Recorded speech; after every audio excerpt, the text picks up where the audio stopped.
My daughter, I want you to take a deep breath and simply sit here with me for a moment. I know the weight you carry into this room. I know the way your joints ache when the rain is coming, and how your heart aches even more when the phone doesn't ring for days. You are over 70 now, and the world has a way of making you feel like a ghost in your own life, as if your story has already been written and the book is just waiting to be closed. But I am here to tell you that I am the author, and I am still holding the pen. You are not alone in this journey. To join our family here, and leave a like if you felt my presence with you today. I am right by your side. I see the shadows that dance on the walls of your room. Whether you are still in the home you raised your children in, or if you are sitting in a small chair in a care facility, surrounded by boxes of a life that used to be so much larger. I see the guilt that keeps you awake at 3 a.m. You wonder if you were a good enough mother. You replay conversations from 20 years ago, wishing you had been softer or perhaps stronger. You look at your children, now grown with their own graying hair and frantic lives, and you feel like a burden to them. You see the nursing home brochures on the counter, and you feel a cold shiver of abandonment. You feel as though you are being put away, tucked into a corner of the world where you won't be in the way. Sweet child, let me take that heavy cloak of shame off your shoulders right now. I do not look at you and see a case to be managed or a burden to be carried. When I look at you, I see the girl who used to run through the fields with ribbons in her hair. I see the woman who stayed up all night rocking a sick baby. I see every prayer you whispered into the floorboards when you didn't have enough money for the bills. Your life has been a long, beautiful, and often agonizing sacrifice, and I have gathered every single one of your tears in my bottle. Not one was wasted.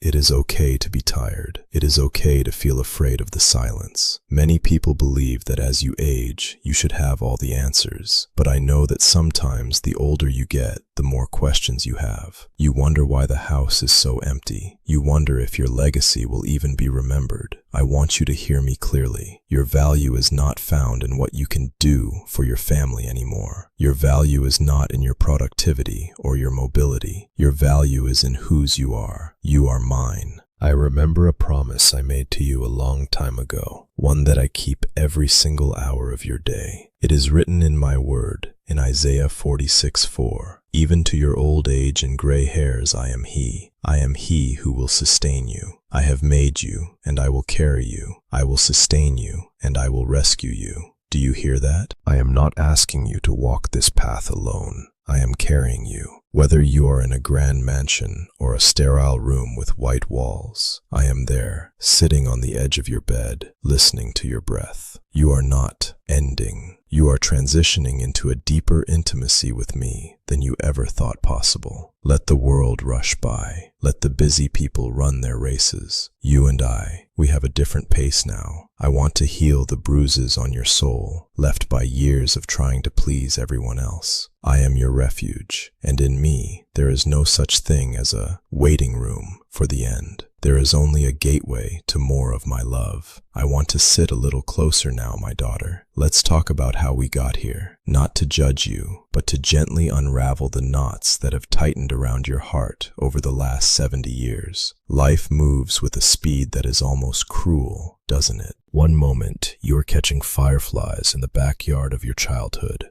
and the next, you are signing papers that decide which of your cherished belongings will fit into a single room in a nursing home.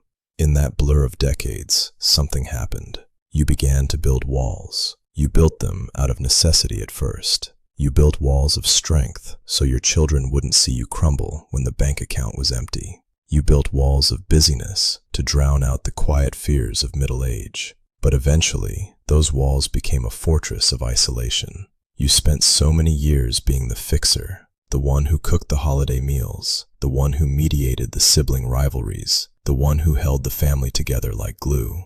And now, as your hands shake a little more and your pace slows, you feel stripped of your identity. You ask me, Lord, if I am not the mother who provides or the grandmother who hosts, then who am I? The world told you that your worth was tied to your utility. It told you that as long as you were useful, you were valuable. This is the lie that stole your peace. It made you view your children's busy lives as a personal rejection. When they don't call, you feel like a failed project. When they suggest a care facility, you feel like a discarded relic. But I want you to see the reality. The world and its constant demands for doing have robbed you of the joy of being. You have spent 70 years looking outward, trying to manage the wind and the waves for everyone else, and you forgot that I am the one who stills the storm. I see the resentment that flickers when you look at your daughter or son. You think, I gave them everything, and now they have no time for me. I see the grief for the house you had to leave, the kitchen where the height marks of your grandkids are still etched into the doorframe.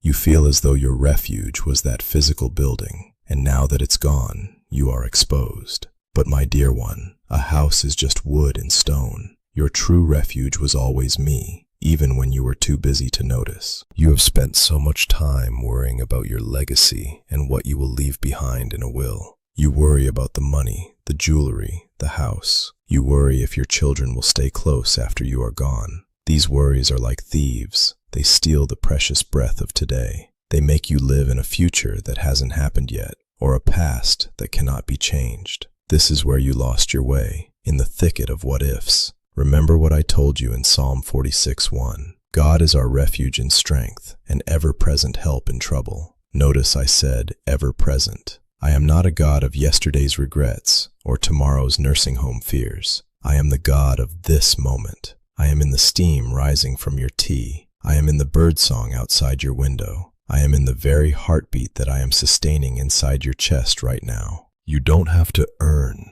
my presence by being a perfect matriarch. You don't have to be needed by your family to be cherished by me. The weight you feel is the cumulative pressure of trying to control things that were always in my hands. You tried to carry the burden of your children's choices, your husband's health, and your own aging as if you were the one in charge.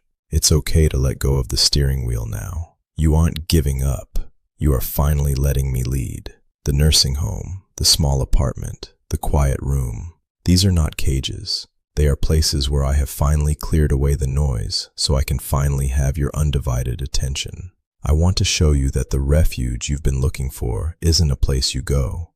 It's a person you know, and that person is me. My precious daughter, look at me. Do not look at the walker by the door, or the medicine bottles on the nightstand, or the calendar that seems to move so much faster than you do. Look into my eyes. I want to tell you a secret that the world, in all its frantic youth, has completely forgotten. It is never, ever too late for a new beginning. In my kingdom, the sunset is just the preparation for a more brilliant dawn. You may feel like your useful years are behind you, but I tell you, your most powerful years are beginning right now. You see, when you were young and strong, you relied on your own hands. Now, I am asking you to rely on my heart. This refuge I am offering you isn't a facility or a program. It is the deep, unshakable peace of knowing that your finish line is actually a starting line. You worry about your children and your grandchildren, wondering what will happen to them when you are gone. Leave them to me. Your greatest gift to them now is not a bank account or a piece of property. It is the sight of a mother who is at peace, a grandmother who radiates my light even in a small room. I want to heal the sting of the nursing home label. If you find yourself there, do not see it as a place where life stops. See it as a mission field where I have placed you to be a beacon. There are souls there who are terrified, who have no one to hold their hand, and who need the wisdom that only 70 years of living can produce. You are my ambassador in that hallway. And if you are still in your own home, struggling with the silence, know that I am using that silence to speak to you in ways you were too busy to hear at 40 or 50. My grace does not have an expiration date. It doesn't matter if you feel you wasted years in bitterness, or if you feel you didn't pray enough. My love is not a reward for a life well lived. It is a gift for a heart that is open. I am making all things new in you, even now. Your gray hair is a crown of glory, not a badge of shame. I am refining your soul, stripping away the clutter of the world to show you the diamond that lies beneath. I want you to hold on to this promise I gave you in Psalm 91, verses 1 and 2.